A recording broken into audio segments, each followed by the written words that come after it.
Season 1-এ আপনারা জেনেছেন আকাশ গুলি করে, কিন্তু গুলি কোন দিকে করে তা আপনারা এখন এই সিজনের মধ্যেই জানতে পারবেন। তাহলে চলুন গল্পটা শুরু করা যাক। এইদিকে গুলি এসে রিয়াজের হাতে লাগে, কেননা পুলিশ অফিসারের হাতে রেখেই গুলি করার কারণে নিশানা তেমন একটা ঠিক হয়নি, সেজন্য গুলি হাতে এসে লাগে। গুলি লাগার ফলে রিয়াজ তো মাটিতে বসে যায়, আর ওখানে থাকা বাকিরা অবাক, সাথে ইরা নিজেও। রাজীব চৌধুরী তো আকাশকে মারার জন্য আসে, কিন্তু পুলিশ ততক্ষণে আকাশকে ঘিরে দাঁড়ায়। তোর সাহস তো কম না, তুই আমার ছেলেকে গুলি করেছিস? কাছে আসবেন না। এখন ওই ছেলেকে আমরা পুলিশ স্টেশনে নিয়ে যাব। আপনি আপাতত আপনার ছেলেকে হসপিটাল নিয়ে যান। এইদিকে রাজীব তার ছেলেকে হসপিটালে নিয়ে যেতে থাকে।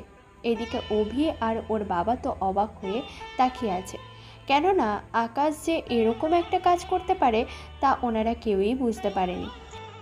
আমি ওনাকে পুলিশ স্টেশনে নিয়ে যাচ্ছি।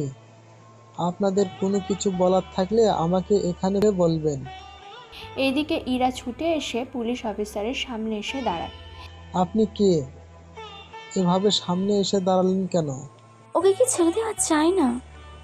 দেখুন, উনি রাজীব চৌধুরীর ছেলের উপরে গুলি করেছে। আপনি বুঝতে পারছেন কি? আমি যদি ওনাকে এই মুহূর্তে থানায় নিয়ে না যাই, তাহলে ওনার সিকিউরিটি আর লোকেরা ওনাকে মেরে ফেলবে। কিন্তু থানায় তো আপনারাও কম করবেন না। কথা দিচ্ছি, আমরা ওনার শরীরে কোনো আঘাত করব না। শুধু ওনাকে বাঁচানোর জন্য আমরা থানায় নিচ্ছি। আর ওনাকে একদিন রেখে আমরা কোর্টে ওনাকে চালান করে দেব। তুমি ভেবো না আকাশ, আমি তোমার জন্য উকিল ঠিক করব। উকিল ঠিক করতে হবে না, আমি যে নাম্বারটা দিয়েছি তুমি সে নাম্বারে যোগাযোগ করো, তাহলেই হবে। কিন্তু ওই নাম্বারটা কার? তুমি যোগাযোগ করো, বাকিটা ওরাই সামলে নেবে। এইদিকে অফিসার আকাশকে নিয়ে চলে যায়। এদিকে অভি আর জাফর চৌধুরী ওখান থেকে চলে যায়। এদিকে ভার্সিটিতে শুধু রিয়া আর রিমু থেকে যায়। আকাশ এটা কি করলো? কি দরকার ছিল গুলি করার? ইরার ব্যাপারে এসব শোনার পরে হয়তো নিজেকে আর ধরে রাখতে পারেনি, সেই জন্য গুলি করে দেয়। তার মানে তুই কি বলতে চাচ্ছিস ইরাকে আকাশ অনেক ভালোবাসে? যদি ভালোই না বাসতো তাহলে এরকম একটা কাজ কখনোই করতো না। আকাশের মোবাইলটা এরপর বের করে, তারপর ওর কথা মতো একটা নাম্বার ছিল, ওই নাম্বারে কল দেয়। কল দেবার 15 সেকেন্ড পরেই কেউ একজন কল রিসিভ করে। হ্যালো স্যার, কেমন আছেন? আমি আপনাদের স্যার নই। তাহলে কে আপনি? জি, আমি ইরা বলছি।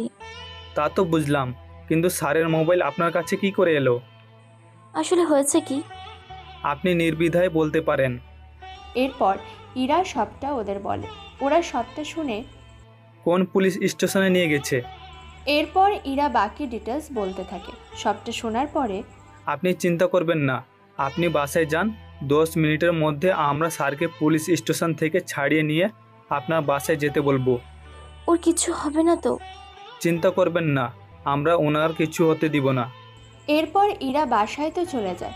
এইদিকে কিছু লোক সরাসরি কল দেয় ওই দেশের প্রেসিডেন্টের কাছে, ওনাকে সবটা জানায়। তারপর উনি কল দেয় সরাসরি পুলিশ কমিশনারের কাছে।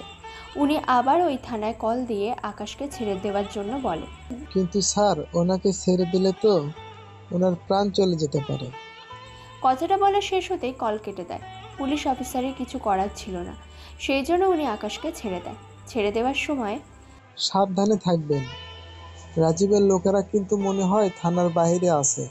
যে কোনো মুহূর্তে আপনার উপরে হামলা করে বসতে পারে। তা ওরা পারবে না, 2 মিনিট অপেক্ষা করেন, তাহলে বুঝতে পারবেন। 2 মিনিট অপেক্ষা না করতেই 3টে হেলিকপ্টার আসে ওখানে। ওখান থেকে 20 জনের মতো সিকিউরিটি নেমে আকাশকে নিয়ে যেতে চাইবে। তখনই আপনাকে একটা কথা বলতে ভুলে গেছি। কি কথা? একটা মেয়ে আপনার কথা বলেছিল, সম্ভবত আপনার কিছু হয়। কিন্তু কেন বলেন তো?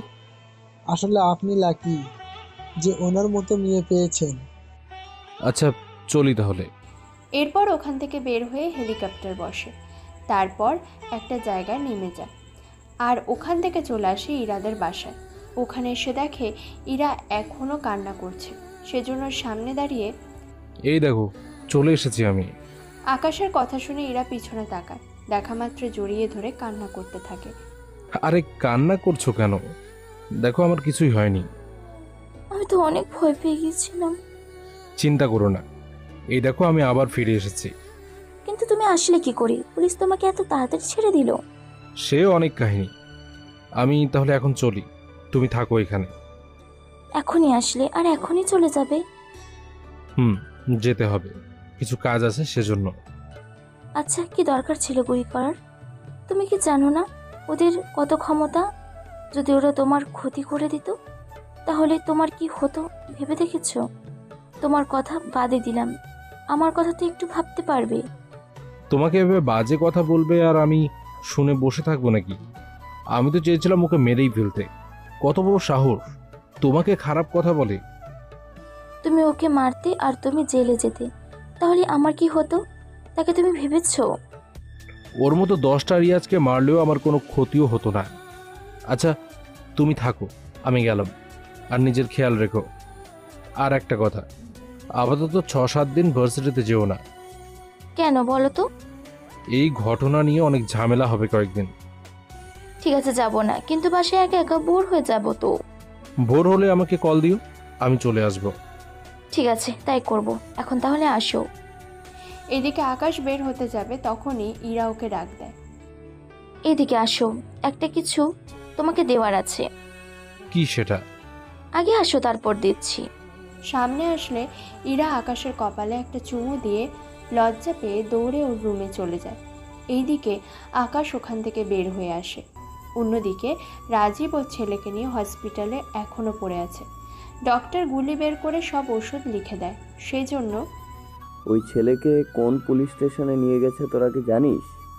জি স্যার, চলুন আপনাকে নিয়ে যাচ্ছি। আমি ইশারা দিলে ওকে মেরে ফেলবে ওখানে। কিন্তু স্যার তা কীভাবে সম্ভব? কেন? এতে সমস্যা কি? না মানে স্যার, থানার মধ্যে একটা লোককে মেরে ফেলবো তা কি ঠিক হবে? কি ঠিক হবে আর কি ঠিক হবে না সেটা আমি বুঝে নেব। তোমাদের এই নিয়ে মোটেও ভাবতে হবে না। তোমরা শুধু আমার অর্ডারের অপেক্ষা করবে। জি স্যার, তাই করব। এবার চলো আমার সাথে। এরপর জাফর চৌধুরী 20 জন লোক নিয়ে বেরিয়ে পড়ে পুলিশ স্টেশনের দিকে। ওখানে এসে তো পুলিশ অফিসারকে বলে, কোথায় সে ছেলেটা? কোন ছেলের কথা বলছেন? যে ছেলেটা আমার ছেলেকে গুলি করেছে। ওকে তো ছেড়ে দেওয়া হয়েছে। কথাটা শুনে জাফর চৌধুরী তো অনেক রেগে যায়। রেগে উনি পুলিশ অফিসারের কলার চেপে ধরে। তোর সাহস কি করে হলো আমার ছেলেকে, যে ছেলেটা আঘাত করেছে ওই ছেলেকে ছেড়ে দেওয়ার? দেখুন, ওনাকে ছেড়ে দেওয়ার জন্য উপর থেকে অর্ডার এসেছে, সেখানে আমার কোনো কিছু করার ছিল না। কার এত সাহস হলো ওই ছেলেকে ছেড়ে দেওয়ার জন্য অর্ডার করে? আমাকে কমিশনার স্যার নিজে কল দিয়ে বলেছে। এখানে আমি কি করব বলেন? তোর কমিশনার স্যারকে কল দে। কল দেওয়া হলো ওনাকে। কিছুক্ষণ পরে উনি কল ধরলেন। তারপর জাফর চৌধুরী জিজ্ঞেস করে, তখন কমিশনার উত্তর দিল তাকে প্রেসিডেন্ট নিজে কল দিয়ে বলেছে। কথাটা শুনে তো রাজীব তো অবাক হয়, সাথে বাকিরাও। কি? ওই ছেলেকে ছেড়ে দেওয়ার জন্য প্রেসিডেন্ট নিজে বলেছে? কি সম্পর্ক থাকতে পারে এদের মধ্যে? স্যার, ওখানে এসে চেক করলে তা বোঝা যাবে। তোর কি মাথা খারাপ? একজন প্রেসিডেন্টের সাথে চাইলেও সহজে দেখা করতে পারবো না আমি, কিন্তু সেখানে ওই ছেলে পেরেছে। কিছু তো একটা আছে ওই ছেলের মধ্যে, নয়তো এরকম তো হওয়ার কথা না। ওই ছেলে তো জেলে ছিল, তাহলে কিভাবে প্রেসিডেন্টের কাছে যাবে? তা ওর সাথে কেউ কি দেখা করতে এসেছিল? জি না স্যার। আচ্ছা, আমি প্রেসিডেন্টের সাথে পরে একটা সময় দেখি, কথা বলতে পারিনি। এখন চল এখান থেকে। এরপর ওরা তো বের হয়ে যায়। এইদিকে ইরা ওর বাবার সাথে বসে আছে তখনও। তোর সাথে কিছু কথা আছে। কি কথা আব্বু? তোকে যে বিয়ের কথা বলেছি। হ্যাঁ, সেটা তো বলেছো কয়েকদিন আগে, কিন্তু নতুন করে এখন আবার? ওই দিন তো আমি পুরো কথাটা বলতেই পারিনি, সেজন্য এখন বলতে এসেছি। আব্বু, আমি না তোমাকে বলেছিলাম এইসব ব্যাপারে আমি এখন কথা বলতে চাই না? ছেলেটার নাম তো শুনবি। আচ্ছা, এত করে যখন বলছো তখন নামটাই বলেই দাও। অভির সাথে তোর? বাবা, তুমি এসব কি বলতেছো? আমি অভিককে সবসময় ফ্রেন্ড হিসেবে ভেবে এসেছি। আমি কি করে ওকে তাছাড়া আমি অন্য কাউকে পছন্দ করি। অন্য কাউকে পছন্দ করিস মানে? তাছাড়া তুই কি জানিস না অভিরা কতটা ধনী? ওকে বিয়ে করতে অসুবিধা কোথায়? অসুবিধা অনেক আছে, কিন্তু আমি অভিককে কখনো বিয়ে করতে পারবো না। তাছাড়া আমি যাকে ভালোবাসি তাকেই বিয়ে করব। কি করে ছেলেটা? নাম কি ওর? ওর নাম পারভেজ হোসেন আকাশ। আপাতত কিছুই করে না, এক কথায় বেকার, আর আমার সাথেই পড়ে। কি, একটা বেকার ছেলেকে তুই কি করে ভালোবাসতে পারিস? তোর একদিনের খরচ ওই ছেলেটাকে চালাতে পারবে? বাবা, ও কি পারে আর কি পারে না তা আমি নিজেও জানি না, কেননা ওর মধ্যে অনেক রহস্য লুকিয়ে আছে, যার খোঁজ আমি নিজেও জানি না। তোর কথার আগা মাথা কিছুই আমি বুঝে উঠতে পারছি না।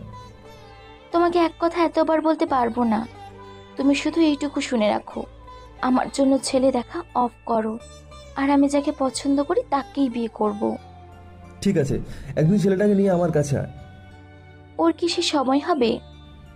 তুই তো বললি ও কোনো কাজ করে না, আমার সাথে দেখা করা, আমি ওকে আমার কোম্পানিতে একটা চাকরি দিয়ে দেবো। তাহলে তো আর ছেলেটা বেকার থাকবে না, এতে তোর জন্য ভালো হবে। তুই ওর সাথে কথা বলে দেখ। কিন্তু বাবা, ও কি রাজি হবে? কথা বলে দেখ। এরপর ইরা আকাশের সাথে কথা বলতে থাকে, কথা বলে সবটা জানায়।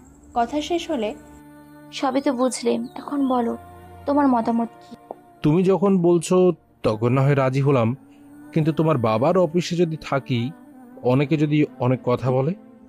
উফ, কে কি বললো তা নিয়ে তুমি এত ভেবো না তো। আচ্ছা, তবে তোমার জন্য একটা সারপ্রাইজ আছে। কি সেটা বলো?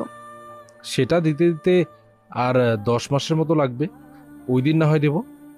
কি, আমাকে তাহলে আরো 10 মাস অপেক্ষা করতে হবে? ততদিনে আমাদের পড়াশোনা শেষ হবে, তারপর তোমাকে বিয়ে করে আমি ওখানে নিয়ে যাব। কোন জায়গায় শুনি? একটু আগে যে বলেছি, অপেক্ষা করো। কাল তাহলে চলে আসিও। এরপর পরের দিন আকাশ ইরার বাবার সাথে কথা বলে, আর উনি আকাশকে পরিচয় করিয়ে দেয়। এদিকে আকাশ তো কাজ করতে থাকে, আর বাকি সময় ভার্সিটিতে আসে। একটু পরে অভি আসে রফিক চৌধুরীর অফিসে। কি ব্যাপার, তুই এখানে কেন? আমি এখানে কেন মানে? আমি তো এখানে চাকরি করতে এসেছি। তোকে এই অফিসে চাকরি দিল কে? আমি দিয়েছি। আঙ্কেল, আপনি কেন? সে পরে বলবো, কিন্তু তুমি এখানে কেন এসেছো তা বলো। কাল এই ঠিকানায় চলে আসবেন, কিছু কাজ আছে। কি কাজ, একটু ভেঙে বলো। অভি এরপর সবটা বলতে থাকে। সবটা শোনার পরে, আমি চলে আসবো। আসার সময় আকাশকেও নিয়ে আসবেন। ওকে কেন আনতে হবে? ও কি এখন ও কাজের ব্যাপারে কিছু বুঝে নাকি? সেখানেই তো মজা। আমি ঠিক বুঝলাম না। আঙ্কেল, আপনাকে যখন বলেছি তখন ওকে নিয়েই আসবেন। ঠিক আছে, তাই হবে, আমি ওকে নিয়ে আসবো। দুদিন পর রফিক চৌধুরী আকাশকে নিয়ে অফিসে আসে। তুমি তাহলে তৈরি হয়ে নাও, আর এই নাও ফাইল, এটা তোমার কাছে রাখো। আমি যখনই বলবো তখন এটা আমার কাছে দিও, তবে এই ফাইলটা যেন না হারায়।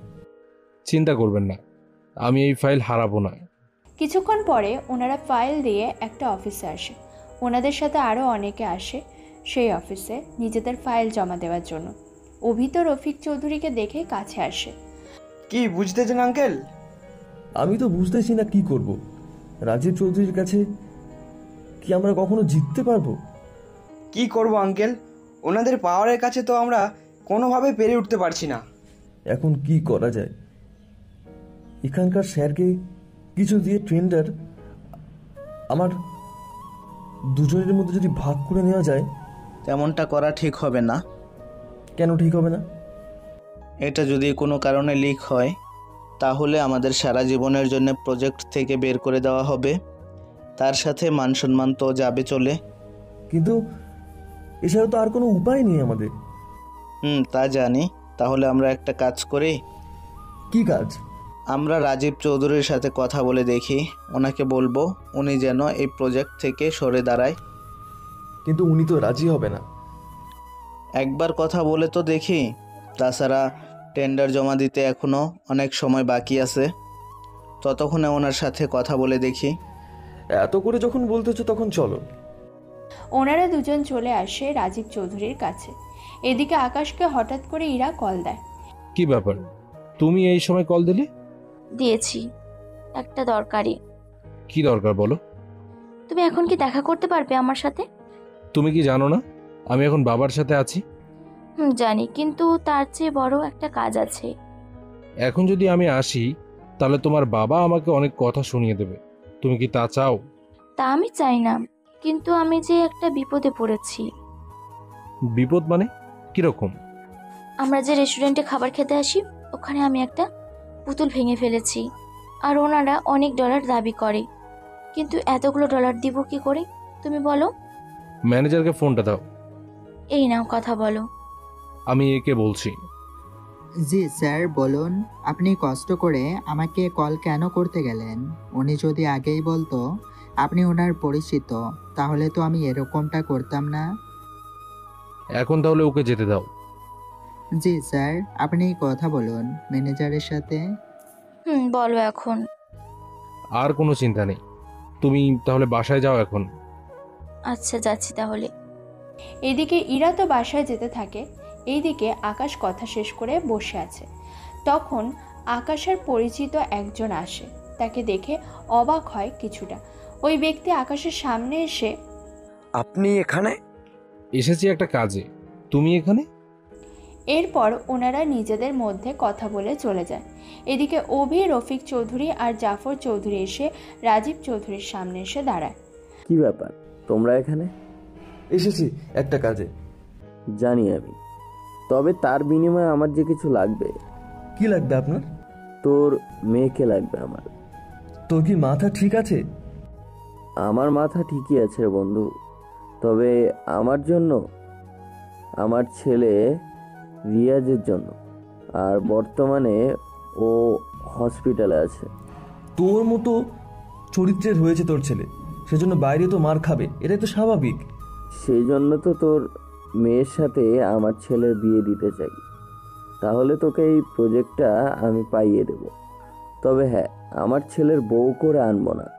আমার ছেলের কাছে শুধু 7 দিনের জন্য তোর মেয়েকে রেখে আসবি, তবেই হবে। কথাটা শুনে রফিক চৌধুরী রিয়াজ চৌধুরী কলার চেপে ধরে। এদিকে অভি তো অনেক রেগে আছে, কেননা অভি যে ইরাকে পছন্দ করে সেই জন্য। এইদিকে দেখ, তুই আমার কোনো কিছুই করতে পারবি না, কিন্তু আমি চাইলে তোর অনেক ক্ষতি করে দিতে পারি। আমি রফিকের পাশে আছি, দেখি তুই কি করতে পারিস। ও তাই নাকি? কতদিন থাকবি এভাবে পাশে? আমি চাইলেই তোদের দুজনকে রাস্তার ফকির বানিয়ে দিতে পারি। সেটা কি তোরা দুজন ভুলে গেছিস? ভুলিনি আমি, কিন্তু আমি বেঁচে থাকতে আমার মেয়েকে তোর ছেলের সামনে কখনোই আসতে দেব না। তাহলে এই প্রজেক্ট তোরা কখনো পাবি না। তার সাথে আজকে থেকে তোদের দুজনের লাইফ আমি হেল বানিয়ে দেব। এক কথায় তোদের আমার পায়ের নিচে এনে দাঁড় করাবো। দেখা যাক কি হয়। এদিকে ওরা রাগ করে ওখান থেকে বেরিয়ে আসে। আকাশ সবটা দেখে জিজ্ঞেস করে, কিন্তু ওনাদের এতটাই জেদ ছিল যার জন্য কিছুই বলেনি। তখন আকাশ আবারও জিজ্ঞেস করে, রাজীব কি আপনাদের কিছু বলেছে? ভার্সিটিতে যেমন নোংরা কথা বলেছে, আজকে এর চেয়ে বেশি বাজে কথা বলেছে ইরাকে নিয়ে। ওর ছেলেকে গুলি করেছি, তারপরে ওর শিক্ষা হয়নি। কথাটা শুনে জাফর আর রফিক চৌধুরী দুজনেই অবাক হয়ে তাকিয়ে আছে। তুমি গুলি করছো মানে? হ্যাঁ, আমি গুলি করেছি। কেন? অভি তো ওই দিন সবই দেখলো। অবি, ও যা বলছে তা কি ঠিক? হ্যাঁ, আমার সামনে রিয়াজকে গুলি করে, কিন্তু ভাগ্য ভালো বেঁচে যায় রিয়াজ। তা রাজীব চৌধুরী কি তা জানে? হ্যাঁ, কেননা রাজীব আঙ্কেলের সামনে রিয়াজকে গুলি করে আকাশ। এত কিছুর পরেও আকাশ তুমি বেঁচে আছো কি করে? রাজীবের যে ক্ষমতা, তাতে তো তোমার মতো 100 ছেলেকেও মেরে ফেলতে পারে। জানি, কিন্তু আমাকে তা পারবে না। কিন্তু কিভাবে সম্ভব তা? সে অনেক কথা, এখন আপাতত এই নিয়ে আলোচনা না করাই ভালো। তা এখন এই প্রজেক্ট আপনাদের পেতে হবে, তাই তো? এমনভাবে বলতেছ মনে হচ্ছে তুমি পাইয়ে দেবে প্রজেক্ট। যদি পাইয়ে দিই তাহলে আমাদের কি দেবেন? তুমি যা চাইবে তাই দিব, তবে আমার সম্পত্তি ছাড়া। ভেবে বলছেন তো? এখানে ভাবার কি আছে? আঙ্কেল যখন বলেছে তখন সেটাই হবে। ঠিক আছে, তাহলে রেডি থাকুন। এরপর আকাশ ইরাকেও ওখানে আসতে বলে। আকাশের এরকমভাবে আসতে বলাতে বাকিরা অনেক বেশি অবাক হয়। কি ব্যাপার, তুমি এভাবে ইরাকে কেন আসতে বলেছো? যখন আসবে তখনই আপনি টের পাবেন। এরপর ইরা আসে ওখানে। এইদিকে আরও একজন লোক আসে ওদের সাথে, কিছু পেপার নিয়ে, আর ওই পেপার রফিক চৌধুরীর হাতে দেয়। এটা কিসের কাগজ? বিয়ের কাগজ। কার বিয়ে? কার আবার? আমার আর ইরার। তোমার কি মাথা খারাপ হয়েছে? আমি তোমার মতো ফকিরের সাথে আমার মেয়েকে বিয়ে দেব? ভুলে যাবেন না একটু আগের শর্তের কথা। কোনো কিছু ভুলিনি আমি। কি হচ্ছে এখানে? আমি তো কিছুই বুঝতে পারছি না। বাবা, তুমি তো নিজেই আকাশকে মেনে নিয়েছো, আর এখন আবার বলছো অন্য কথা। এইসবের মানে কি আব্বু? ইরা, আমি তোমাকে সবটা পরে বলবো, আগে আমার কথাটা শুনুন। আমি আপনাদের প্রজেক্ট পাইয়ে দেব, তার বিনিময়ে আপনারা ইরার সাথে আমার বিয়ে দেবেন। আর সেজন্যই এই রেজিস্ট্রির পেপার আনানো হয়। এখানে সব কিছু লেখা আছে। আপনারা সাক্ষী হিসাবে সাইন দেবেন। এরপর পরের জায়গায় আমি সাইন দেব। তারপর কাগজ আমি ইরার হাতে দেব। প্রজেক্ট যখন আপনারা পাবেন, ইরা তখন কোণের জায়গায় ওর সাইন দেবে, আর ওখানেই আমাদের বিয়েটা সমাপ্ত হবে। আর যদি না পারি, তাহলে আমি ইরার জীবন থেকে চলে যাব। ঠিক আছে, রাজি আমি। এরপর আকাশের কথা মতো সবাই সাইন করে দেয়, কেননা ওনারা ভালো করে জানে এটা কখনোই সম্ভব না। সেজন্য ওরা সবাই সাইন করে দেয়। এই নাও, সাইন করে দিলাম। আমি যদি না পারি, এখান থেকে আমি ইরাকে নিয়ে কাজে অফিসে এসে বিয়ে করে নেব। অভি, তুই কি না শেষমেশ? শর্তে তো আমি রাজি হয়েছি, এবার ওকেও তো রাজি হতে হবে। আকাশ, তুমি যে কখনো পারবে না এই অসাধ্য সাধন করতে। তুমি শুধু একটু ধৈর্য ধরো, দেখবে আমি সব কিছুই পারবো। এরপর আকাশ ওই লোকটার সাথে দেখা করে। কি ব্যাপার স্যার, আপনি এখানে কেন? এসেছি একটা কাজে। কি কাজে? আমি কি আপনাকে সে ব্যাপারে সাহায্য করতে পারি? সাহায্য তো তোমারই লাগবে। কি রকম সাহায্য? এই নাও ফাইল, আর আজকের প্রজেক্ট মিস্টার রফিক চৌধুরীকে দেবে। কিন্তু রাজীব চৌধুরী তো এর চেয়ে ভালো ফাইল সাবমিট করেছে। তাতে আমার কোনো কিছু যায় আসে না। তোমাকে যতটুকু বলেছি আমি, তুমি ঠিক ততটুকু করো, বাকিটা আমি বুঝে নেব। জি স্যার, তাই হবে। 10 মিনিট পরে একজন লোক স্টেজে উঠল, আর উনি প্রজেক্ট রফিক চৌধুরীকে দেওয়ার কথা বলে আর ফাইলে সাইনও করে দেয়। ওনার পরেই ইরা ওদের বিয়ের কাগজে সাইন করে। দৌড়ে এসে আকাশকে জড়িয়ে ধরে। এইদিকে বাকিরা যতটা না অবাক হয়েছে, তার চেয়ে বেশি অবাক হয়েছে রাজীব চৌধুরী, কেননা উনি আকাশকে দেখেই চিনতে পারে। এ কি তুই? একবার আমার ছেলেকে তুই মেরেছিস, এখন আবার আমার প্রজেক্ট হাতছাড়া হয়েছে। তুই কে বলতো? আমার এত ক্ষমতা দিয়েও আমি কেন তোর সাথে পেরে উঠছি না? বারবার তুই কিভাবে জিতে যাস সেটা আমি বুঝতে পারছি না। ক্ষমতা দিয়ে যদি সবটা হতো, তাহলে তুই এখানে থাকতে পারতি না। তাছাড়া আমি এখনো তেমন কোনো ক্ষমতাই দেখাইনি। যেদিন দেখাবো, সেদিন তুই নিজেই আমার পা ধরে মাপ চাইবি। ও তাই নাকি? ততদিন তুই বেঁচে থাকবি কি করে, সেটাই আমি দেখব। ঠিক আছে, দেখতে থাক তাহলে কি হয় এরপরে। রাজীব তো চলে যায়। এদিকে রফিক চৌধুরী তো খুশি হয়, কিন্তু জাফর আর অভি ওখান থেকে চলে যায়। রফিক চৌধুরী আকাশের সামনে এসে কিছু বলতে যাবে, তখনই আকাশ ওনাকে থামিয়ে দেয়। আপনি একটা কথাও বলবে না। আপনি কি ভেবেছেন আমি কিছুই জানতেও পারবো না, বুঝতেও পারবো না? একেবারে আমি এতটাও অবুঝ না। তুমি বাবার সাথে এরকম করে কথা বলছো কেন? তুমি কি জানো তোমার বাবা কি করেছে? কি করেছে আব্বু? তোমার বাবা চেয়েছিল তোমার সাথে অভির বিয়ে দেবে, তবে তার আগে কোম্পানিতে ডলার কম হওয়ার অপবাদে উনি আমাকে কোম্পানি থেকে বের করে দেবে। আব্বু, কথাগুলো কি সত্যি? একদম মিথ্যে কথা। আমি ওকে বের করে দেবো কোম্পানি থেকে। আকাশ, তুমি যা বলছো তার কি প্রমাণ আছে? সেটাই তো, প্রমাণ দাও।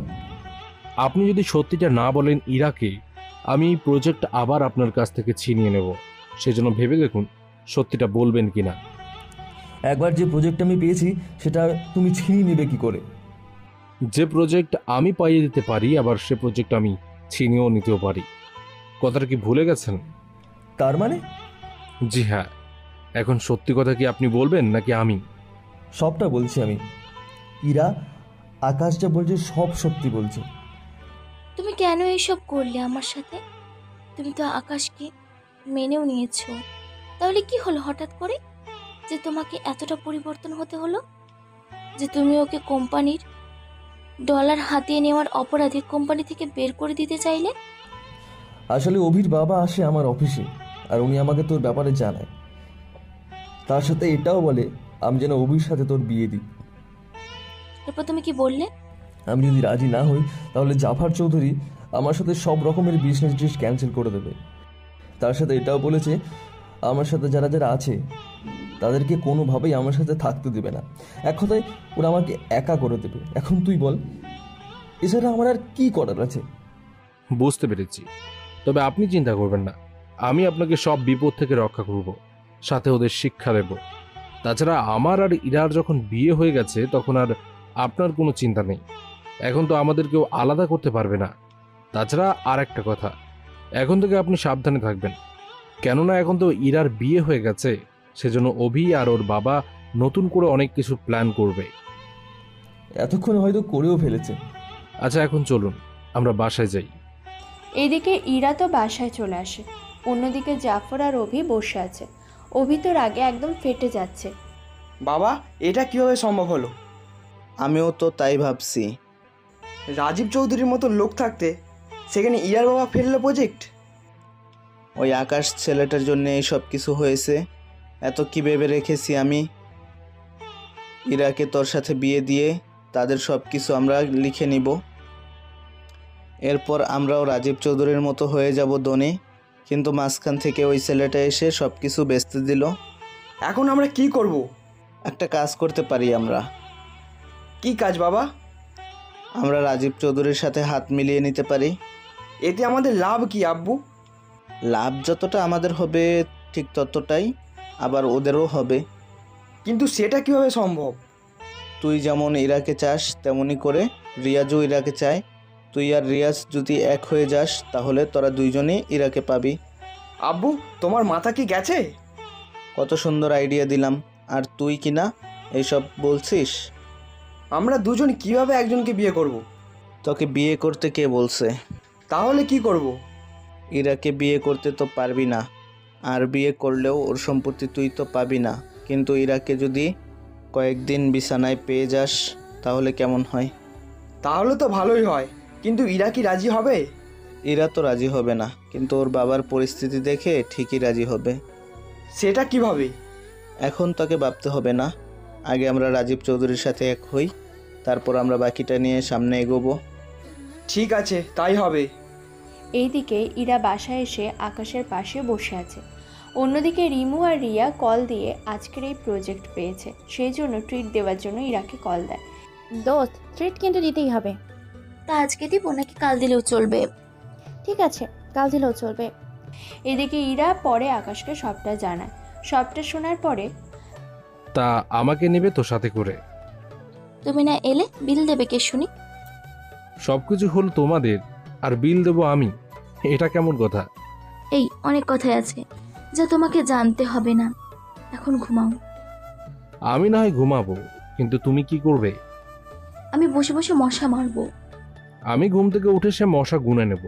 তাছাড়া আমাদের যে বিয়ে হয়েছে সেটা কি তুমি ভুলে গেছো? ভুলিনি আমি, তবে ওই দিন তুমি আমাকে পরিপূর্ণভাবে, যেদিন আমাদের পড়াশোনা শেষ হবে। তাহলে তো আরো 3 মাস লাগবে। তো 3 মাস অপেক্ষা করাই যায়। আচ্ছা ঘুমাও এখন, না জানি কে আবার কোন দিকে কি কি প্ল্যান করতে থাকে কে জানে। তোমাকে এই নিয়ে ভাবতে হবে না। পরের দিন সকালে আকাশ রেডি হয়ে অফিসের জন্য বের হবে, তখন ইরা বাধা দেয়। কোথায় যাচ্ছ তুমি? কোথায় আবার? আব্বুর সাথে অফিসে যাচ্ছি। তুমি কি ভুলে গেছো আজকে আমাদের রেস্টুরেন্টে যাওয়ার কথা? তাতে কি, আমি তো অফিস থেকেও যেতে পারি। তাহলে আমি কি একা একা যাব নাকি? গেলে কি বেশি সমস্যা হবে? সমস্যা হবে বলতে, তুমি তো নিজেও বলেছো অভি আমাকে বিয়ে করতে চায়, আর গতকালের এ ঘটনার পরে তোমার কি মনে হয় ও এভাবে বসে থাকবে? তাছাড়া রিয়া আর রিমুকে যদি অভি ইউজ করে রেস্টুরেন্টের ঠিকানা বা এটাও যদি ওদের চাল হয়ে থাকে, তাহলে তুমি বুঝতেছো কি হতে পারে? আমি তো এটা ভাবিনি। ঠিক আছে, আমি আর গেলাম না অফিসে। আব্বু, আপনি অফিসে যান আর বাকিটা সামলে নিন। আমি পরের দিন তো আসবই। ঠিক আছে, সাবধানে যেও, আর যদি লাগে আমাকে কল দিও। সাথে কিছু সিকিউরিটি নিয়ে যাও তাহলে। না আব্বু, এইসবের প্রয়োজন পড়বে না। দুপুরের আগে ওরা বেরিয়ে পড়ে। এইদিকে রিয়া আর রিমো আগে থেকেই চলে আসে রেস্টুরেন্টে, এসে ওদের জন্য অপেক্ষা করতে থাকে। কিছুক্ষণ পরে ইরা আকাশ দুজনেই আসে। এরপর ওরা খাবার অর্ডার করে নিজেদের মধ্যে কথা বলতে থাকে। তখন আকাশ ওয়াশরুমে যাওয়ার জন্য ওখান থেকে উঠে পড়ে আর ম্যানেজারকে ইশারা করে যায় এখানে যেন ইরার কোনো কিছু না হয়। আসলে ম্যানেজারকে আগে থেকে সবটা বুঝিয়ে রেখেছে। আকাশ যাওয়ার পরে রিয়াও ওয়াশরুমে যাওয়ার জন্য উঠে দাঁড়ায়। তারপর রিয়াও ওয়াশরুমে আসে। এদিকে ড্রেসিং রুমে রিয়া আর আকাশ হাত ধুয়ে নেয়। আসলে আকাশ যে কেবিন নেয় ওটা অনেক ভিআইপি একটা কেবিন। এই কেবিনে সব কিছু মজুত করা আছে, সেই জন্য এই রুমের সাথে অ্যাটাচভাবে সব কিছুই আছে। রিয়াকে দেখার পরে, এ কি, তুমি এখন এখানে কেন এলে? আপনি যে কাজে এসেছেন আমিও তো সেই কাজে এসেছি। তুমি দেখছো না আমি এখানে এসেছি আগে, তুমি কিছুক্ষণ পরে আসতে। এইখানে তো 2টা ওয়াশরুম আর ড্রেসিং রুম, সেজন্য দুজন আসলেও তেমন একটা সমস্যা হওয়ার কথা না। কিন্তু লোকে দেখলে কি বলবে? এখানে তো তেমন কোনো লোক নেই যে দেখবে, তাছাড়া আমরা তো মাত্র 4 জনই আছি। এইদিকে রিয়া কথা বলতে বলতে আকাশের দিকে আসে। ততক্ষণে আকাশ কিছুটা আন্দাজ করতে পেরেছে যে রিয়া কোনো একটা কিছু এখানে করতে এসেছে, সেজন্য আগেভাগে ইরার নাম্বারে কল দেয়। ইরা তো নাম্বার দেখে অবাক। কি ব্যাপার, আকাশ ওয়াশরুম থেকে আমাকে এখানে কল দিচ্ছে? কিছু কি হয়েছে নাকি? এরপর কল রিসিভ করে। তখন রিয়ার কথা আর আকাশের কথা শুনতে পায় আর ওদের কথাগুলো ভালো করেই শুনতে থাকে। এইদিকে রিয়া বলছে, আচ্ছা আকাশ, আমাকে তোমার কেমন লাগে? দেখুন, আপনি আর রিমু দুজনেই ইরার বান্ধবী হন। তাছাড়া আমি আপনাদের দুজনকে ছোট বোনের মতো দেখি। আপনারা যদি এরকম কিছু বলেন তাহলে আমি কি বলবো বুঝতে পারছি না। ও আকাশ, তুমি এই বোন বলা বন্ধ করে দাও। আমি তোমাকে অনেক আগ থেকে পছন্দ করি, তোমাকেই বিয়ে করতে চাই। কিন্তু আমি তো ইরাকে ভালোবাসি আর ওকেই বিয়ে করতে চাই। আমার মাঝে অনেক কিছুই পাবে তুমি, যা চাইলেও ইরের কাছে পাবে না। আমি তোমাকে সব সুখ এনে দিব, তুমি আমাকে পাশে টেনে নাও। তুমি চাইলে বিয়ের আগেই তোমার সাথে থাকতে পারি, তাহলে বুঝতে পারবে আমার মতে কোনো কিছুই কমতি নেই। আমার তো লাগবে না, তাছাড়া দেরি হয়ে যাচ্ছে অনেক। এতক্ষণ থাকলে এখানে অনেকে সন্দেহ করবে। তাছাড়া আমাকে আপন করে নেওয়ার বুদ্ধিটা মাথা থেকে ঝেড়ে ফেলুন। এই বলে আকাশ বেরিয়ে আসে।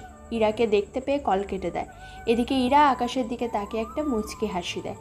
এদিকে রিয়া রুম থেকে বের হয়। এরপর ওরা খাবার খায়। তখন রিয়া ইচ্ছে করে আকাশের শার্টে একটু মাংসের মশলা ফেলে দেয়। সরি, আমি ইচ্ছে করে ফেলিনি। সমস্যা নেই, আমি পরিষ্কার করে নেব ড্রেসিং রুমে। আকাশ চলো, আমি পরিষ্কার করে দিব। আমার জন্য যখন হয়েছে এটা, তখন আমিই পরিষ্কার করে দিচ্ছি। এদিকে আকাশ ইশারায় ইরাকে কিছু বলে আর ইরা তা বুঝতে পারে, সেজন্য ইরা আর যায়নি। এদিকে রিয়া আকাশের সাথে ড্রেসিং টেবিলের সামনে এসে শার্ট পরিষ্কার করতে থাকে। এভাবে অনেকটা সময় পার হয়ে যায়। তখন ইরারও চিন্তা বেড়ে যায়, সেজন্য, আচ্ছা, ওরা শার্ট পরিষ্কার করতেছে নাকি অন্য কিছু? অন্য কিছু বলতে তুই কি বুঝাচ্ছিস? তখনই রিয়া কান্না করতে করতে ওখান থেকে বের হয়ে আসে আর রিমু দৌড়ে এসে রিয়ার পাশে দাঁড়ায় আর ওকে টেবিলে এনে বসায়।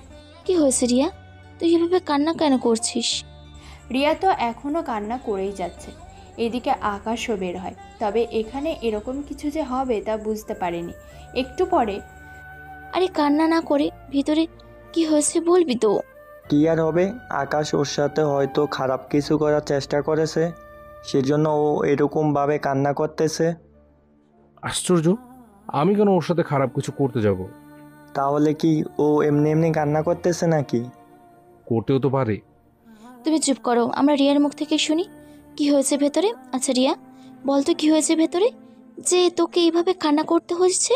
আমি নিজের মুখে আর কি বলবো? হয়তো কেঁদে সবটা বল, নয়তো বলার পরে কেঁদে নেই। এভাবে দুটো করে একসাথে বলার দরকার নেই। আসলে আমি যখন ওই শার্ট পরিষ্কার করছিলাম তখন আকাশ আমার দিকে খারাপভাবে তাকিয়েছিল। আমি ওকে জিজ্ঞাসা করেছিলাম ও এরকমভাবে কেন তাকিয়ে আছে। এরপর আকাশ কি বলেছে? আকাশ বলল আমি নাকি তোর থেকেও বেশি সুন্দর, সেজন্য ও তোকে ছেড়ে দিয়ে আমাকে চাই। আমি ওকে বোঝাই, কিন্তু কাজ হয়নি। পরিবর্তে আমার সাথেই জোর করে সাথে কিস করতে যাবে। তখনই আমি ওকে ধাক্কা দিয়ে মেরে চলে আসি। শুধু কি কিস করতে চেয়েছিল, আর কিছু কি করতে চাইনি? সেগুলো করা আর সময় দিলাম কোথায়? তার আগেই তো আমি চলে এলাম। সত্যি? কিন্তু আমরা তো তোমাদের কোনো কথাই শুনতে পাইনি। তুই শুনতে না পেলে কি করব? তাছাড়া রিমু, তুইও কি শুনতে পাসনি? আমি শুনতে পেরেছি। তুই যখন শুনতে পেরেছিস আমাকে কেন বললি না? তুই তো মোবাইলে কারোর সাথে কথা বলছিলি, সেজন্য আমি তোকে বলিনি। এখন আকাশ যে আমার সাথে এরকমটা করলো, এখন এটা যদি জানাজানি হয়ে যায় তাহলে আমার বিয়ে কি হবে কি করে বল? সেটাও তো ঠিক কথা। তাছাড়া এটা তো তোর প্রথম না, এর আগেও অনেক ছেলের সাথে তুই অনেক কিছু করেছিস। তখন কি তোর মনে ছিল না? সেসব কথা তো পুরনো, নতুন করে তো আমি একদমই চেঞ্জ হয়ে গেছি। কি বলিস? 1 মাসে এত চেঞ্জ? তা এখন তুই কি চাস? আমি চাই আকাশ যেখানে আমার সর্বনাশ করতে চেয়েছিল সে ক্ষতিপূরণ হিসেবেও আমাকে বিয়ে করুক। কি বলছিস সেগুলো তুই? আমি ঠিকই বলছি। তুই কি জানিস না ও আমার বয়ফ্রেন্ড? কিসের বয়ফ্রেন্ড তোর? তুই যে ওর সাথে অভিনয় করেছিস সেটা কিন্তু আমি জানি। রিয়ার এমন কথায় এবার আকাশ অবাক হয়ে ইরার দিকে তাকায়। এদিকে ইরা ইশারায় চুপ থাকতে বলে, দেখ, আমি আকাশকে ভালোবাসি, তাছাড়া আমি ওকে বিয়েও করব। সেজন্য আমি তোকে আকাশের লাইফে আসতে দিতে পারি না। তার মানে তোর বয়ফ্রেন্ড আমার যে ক্ষতি করতে চেয়েছিল তার জন্য তুই ওকে কিছুই বলবি না? তুই কি করে এমন একটা ছেলের সাথে জীবন কাটাবি যে ছেলে কিনা তোর সামনেই তোর বান্ধবী সর্বনাশ করতে চেয়েছিল? তাতে কি হয়েছে? আমি তো কিছুই মনে করিনি। তাছাড়া আমি আকাশকে তোর সাথে কখনো মেনে নিব না, সেজন্য তোরা এখন আসতে পারিস। এরপর ওরা চলে যায়। এইদিকে আকাশ তখন ইরার পাশে এসে বসে। রিয়ার ওই কথাটার মানে কি? এরপর ইরা সবটা বলতে থাকে। সবটা শোনার পরে যদিও আকাশের কিছুটা খারাপ লাগে, কিন্তু ইরাকে এখনও স্ত্রী হিসেবে পেয়েছে এতেই খুশি। তাছাড়া ইরা তো ওর সাথে মিথ্যে অভিনয়ও করেনি, সেই জন্য তেমন কিছু আর বলেনি। তোমাকে যা বলার ছিল। কি কথা? আজকে ধরো মোবাইল ছিল বলে আমি ওদের প্ল্যান তোমাকে শোনাতে পেরেছি। যদি মোবাইল নিয়ে না যেতাম তাহলে তো আজকের ঘটনা তুমি অনেকটা সত্যি মনে করতে। কিছুটা তো করতামই, তবে এখন থেকে আর করব না। সেজন্য এটা ভেবে আবার যা খুশি তা করো। বসো না। তেমন কিছু হবে না। এখন চলো তাহলে আমরা বাসায় যাই। চলো। ওরা বাসায় এসে নিজেদের মতো ফ্রেশ হয়ে নেয়। রাতে ইরার বাবা যখন বাসায় ফেরে তখন ওনার মুখে একটু চিন্তার ভাব চলে আসে। তা দেখে, কি হয়েছে আব্বু, হঠাৎ এত চিন্তিত দেখাচ্ছে তোমাকে? আমি প্রজেক্টটা হাতে নেওয়ার পরে সবাই কেন জানি আমার সাথে কাজ করতে চাইছে না, ভয় ভয়। প্রজেক্টের সাথে ওনারা কেন ভয় পাবে? ওনাদের তো আনন্দ করার কথা। আমিও তাই ভেবেছিলাম, কিন্তু আমি ওদের মুখে যে চিন্তা আর ভয় দেখতে পেলাম। আচ্ছা, আমি আকাশকে ডেকে আনছি, তুমি ওকেই সবটা বলো। ইরা রুমে এসে আকাশকে নিয়ে নিচে নামে। নিচে এসে কথা বলতে থাকে। কথা বলার একটা পর্যায়ে, আমি বুঝতে পেরেছি কেন হচ্ছে এমনটা। কি কারণে? আসলে প্রজেক্ট তো আমরা পেয়েছি, এর বাইরে রাজীব চৌধুরী তো সবাইকে হুমকি দিয়ে ফেলেছে এতক্ষণে যে আপনার সাথে যেন কেউ কাজ না করে। আমি এই বিষয়ে জাফরের সাথেও কথা বলেছি, ও আমাকে কোনো সাহায্য করবে না বলে দিয়েছে। সেটা আমি কি জানি। এই প্রজেক্ট আপনি পেয়েছেন, সেজন্য বাকিদের ভয় দেখিয়ে ওরা আপনার কোম্পানি থেকে দূরে সরিয়ে নিতে চাইবে, সেজন্য ওরা এরকম করছে। এখন তাহলে উপায় কি? আমি একটা নাম্বার দিচ্ছি, আপনি কাল ওই ঠিকানায় যাবেন আর এই কার্ডটা ওনাদেরকে দেখাবেন, আর এই নাম্বারে কল দিয়ে ওনার সাথে সরাসরি দেখা করবেন, তাহলে আপনার কাজ হয়ে যাবে। কিন্তু ইনি কে? এত কিছু আপনাকে ভাবতে হবে না, যা বলেছি শুধু ওই হিসেবে কাজ করলেই হবে। তা কাজ হবে তো? চাইলে তুমিও যেতে পারো। আমি তো কিছুই চাইনি। তাছাড়া ওখানে কে কে থাকবে না থাকবে, যদি ওরা আবার আমাকে পছন্দ করে বসে তখন কি হবে? ওরা কেউই তোমার দিকে তাকাবে না। কি বলো? ওরা কি অন্ধ নাকি? অন্ধ হতে যাবে কেন? তাহলে এত কথা না বলে তুমিও চলো আমাদের সাথে। ঠিক আছে, চলো তাহলে। এরপর ওরা তো যে যার মতো ঘুমিয়ে পড়ে। পরের দিন সকালে ওরা বেরিয়ে পড়বে। তখন ইরা আর রফিক চৌধুরীর বাড়ির ভিতরে হেলিকপ্টার দেখা অবাক হয়। কি ব্যাপার? হেলিকপ্টার কেন? আমরা যেখানে যাব সেখানে এই হেলিকপ্টার দিয়েই যেতে হবে। কেন, গাড়ি কি যায় না ওখানে? পানির ওপর দিয়ে তুমি গাড়ি নিবে কি করে? ঠিক আছে চলো এখন। এরপর ওনারা তিনজন হেলিকপ্টারে এসে বসে পড়ে, কিন্তু পাইলট নেই, সেজন্য পাইলটের জায়গায় আকাশ এসে বসে। এখানে সিট কি কম হয়ে যাচ্ছে নাকি যে তুমি পাইলটের জায়গায় বসেছো? পাইলট তো নেই, সেজন্য এটা তো আমাকেই চালাতে হবে। তাছাড়া পাইলট এটা এখানে রেখে চলে গেছে। তুমি যদি চুপচাপ থাকো তাহলে আমরা যেতে পারবো। তুমি সত্যিই পারো দৌড়াতে? দেখো আবার মেরে ফেলো না। আর একটা ফালতু কথা বললে সমুদ্রের মাঝখানে এনে ফেলে দেবো পানিতে। না থাক, আমি চুপ করছি। এরপর ওদের নিয়ে চলে আসতে থাকে। ইরা তো চারিদিকে তাকিয়ে আছে, সেখানে শুধু পানি আর পানি দেখতে পায়। চারিদিকে তো শুধু পানি, আমরা নামবো কোথায়? আমার মাথায় এসে নামো। ওই যে দূরে একটা আইল্যান্ড দেখতে পাচ্ছ, আমরা ওখানেই নামবো।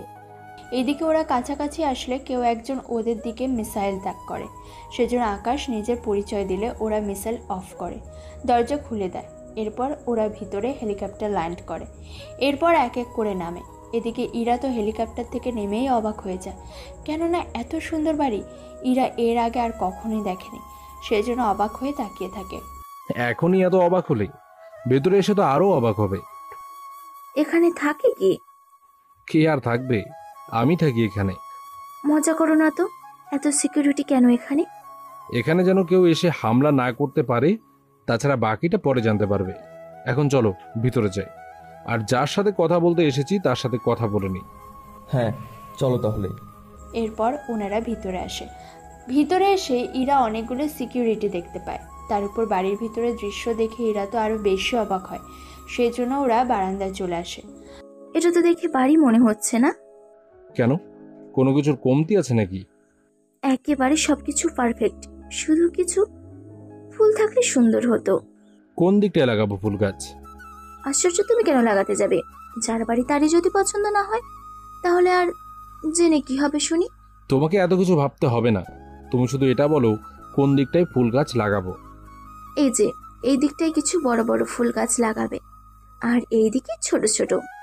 তা গাছ বড় দেখে লাগাবো নাকি ফুল বড় দেখে? ফুল বড় দেখে। আর আমরা যার সাথে দেখা করতে এসেছি উনি কোথায়? ওনাকে তো দেখছি না। এই যে ওনার কথা বলেছি। কিন্তু উনি নিজেই তো দেখতে একদম সিকিউরিটি পোশাক পরা। তাতে কি, আমাদের যে কাজটা দরকার সে কাজ হয়ে গেলেই বাঁচি। এটা অবশ্য ঠিক কথা। তাহলে কথা বলো ওনার সাথে। জি বলছি। আকাশ তো ওনার সাথে কথা বলতে থাকে। কথা বলতে বলতে কি কি করতে হবে তা ওনাদের বোঝাতে থাকে, কিন্তু আকাশ কী সব বলছে তা ইরা আর ওর বাবা বুঝতে পারছে না, কেননা অন্য এক ধরনের ভাষায় ওরা কথা বলছিল। আজকে তাহলে উঠি, তোমাদের যেভাবে বলেছি আমি সেভাবে করলেই হবে। জি তেমনটাই হবে। আব্বু আর ইরা কাজ হয়ে গেছে, আমরা চলুন এবার ফিরে যাই। তার কোনো সমস্যা হবে না, আশা তো করা যায়। আচ্ছা এখন চলেন। ওনারা চলে আসে। এদিকে অভি আর জাফর দেখা করতে আসে রিয়াজের সাথে। রিয়াজ অভিকে দেখে উত্তেজিত হয়ে যায়। তুই এখানে কেন? তোকে ভিতরে ঢোকার অনুমতি দিয়েছে কে? আমি দিয়েছি অনুমতি। আব্বু, তুমি কেন দিয়েছো অনুমতি? তুই আগে অভির সাথে কথা বল, তাহলে বুঝতে পারবি। তুমি যখন বলছো তখন ঠিক আছে। তোমরা তাহলে কথা বলো, আমরা বাইরে যাচ্ছি। এবার বল, কি জন্য এসেছিস? এসেছি তোমার সাথে বন্ধুত্ব করার জন্য। আমার সাথে বন্ধুত্ব? কিন্তু তাও এই সময়ে? ব্যাপারটা কি? ব্যাপার তো অনেক কিছুই আছে। কীরকম শুনি? অভি সবটা বলতে থাকে। সবটা শোনার পরে রিয়াজ কিছুটা বুঝতে পারে। ও তাহলে এই ব্যাপার। এইগুলো ঠিক আছে, হয়ে যাবে কাজ। তবে একটা শর্ত আছে। কি শর্ত? ইরার সাথে প্রথম 7 দিন আমি কাটাবো, এরপর বাকি সময়টা তুমি। রাজি থাকলে বলো। তুমি যা ভাবছো তা তুমি নিজেও আগেও পাচ্ছ না। মানে ঠিক বুঝলাম না। মানে হলো আকাশের সাথে ইরার বিয়ে হয়েছে কয়েকদিন হলো, সেই জন্য তুমি যা ভেবে ওকে আনতে চেয়েছো সেটা আর হচ্ছে না। কার সাথে বিয়ে হলো? যে তোমাকে গুলি করেছে তার সাথেই হয়েছে, আর বিয়ে হয়েছে কয়েকদিন হলো মাত্র। তাতেও কোনো সমস্যা নেই। তাহলে আমরা ব্যাপারটা কোন দিক দিয়ে শুরু করব? আপাতত আমরা ইরার বাবার সাথে বিজনেস ডিলার করছি না, তার উপর ওনার সাথে যারা যারা কাজ করে তাদেরও আস্তে আস্তে আমরা সরিয়ে দিচ্ছি। কাউকে ডলার দিয়ে আবার কাউকে হুমকি আর ডলার দুটোই দিয়ে। এক কথায় যাকে যেভাবে বোঝাতে পেরেছো তাকে সেভাবে বোঝাচ্ছ। একদম ঠিক কথা। তা এখন আমরা কি করব? আপাতত তোমাদেরও কিছু লোক আছে, ওদের বলো রফিকের সাথে সব কিছু শেষ করে দিতে। এতে করে ওরা আরও ভেঙে পড়বে। তখন আমরা ইরার বিনিময়ে ওনাকে অফার দেব যে উনি যদি ইরাকে আমাদের হাতে তুলে দেয় তাহলে ওনার সব কিছু আগের মতো করে দিব, যদি না তুলে দেয় তাহলে সব ধ্বংস হয়ে যেতে থাকবে। ঠিক আছে, আমি আব্বুর সাথে কথা বলে বাকিদের বলে দিব। আজকে তাহলে চলি আমি। ঠিক আছে। এদিকে অভিতে চলে আসে ওখান থেকে। এদিকে রফিক চৌধুরীর কাছ থেকে সবাই আস্তে আস্তে দূরে সরে যাচ্ছে। এতে উনি মোটামুটি অনেকটা ভেঙে পড়ে। কি করবো আকাশ, কোনো কিছু তো মাথায় ঢুকছে না। কি হয়েছে আবার নতুন করে? জাফর আর রাজীবের কিছু লোক ছিল আমার বিজনেসের মধ্যে, কিন্তু ওরা আজকে জানিয়ে দিল আমার সাথে কাজ করবে না। এখন আমি কি করব সেটাই ভেবে পাচ্ছি না। আমি আপাতত লোকের ব্যবস্থা করে দিচ্ছি, ওরা এই কয়েকদিন কাজ করতে থাকবে, ততদিনে আমি ওদের দেখে নেব। কি করবে বলো? ওরা তো নিজেরাই ভয় পেয়ে আছে, সেজন্য চাইলেও আমার সাথে ওরা কাজ করবে না। বুঝতে পেরেছি, আমি কাল লোকের ব্যবস্থা করছি, বাকিটা ওরাই করে নেবে। ঠিক আছে, তাহলে তো ভালোই হয়। এদিকে আকাশ সবটা দেখতে থাকে, কিভাবে কি করতে হবে না হবে সবটা বুঝে নিতে থাকে। তারপর কিছু লোককে সবটা বুঝিয়ে দেয়, ওরাও সেই অনুযায়ী কাজ করা শুরু করে। 3 দিন পরে, আকাশ, তোমার সাথে আমার কিছু কথা আছে। কি কথা?